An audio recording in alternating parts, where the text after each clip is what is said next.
إطلالة أصالة في سعودي أيدل. طبعا ظهرت أصالة في سعودي أيدل وكمان فيديو مع بنتها هشام بإطلالة كتير ناعمة. كانت لابسة فستان لونه روز كده أو درجة كده لونها حلو اوي بصراحة ناعمة اوي. وطبعا عليها طاقية وبصراحة الفستان كان حلو اوي اوي اوي يعني ياخد 10/10 تمام.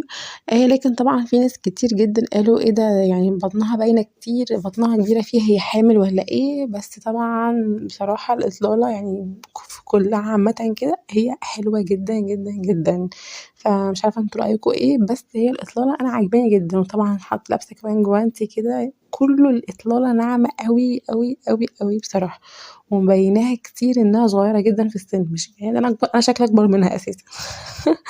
بس هي شكلها تحفة جدا.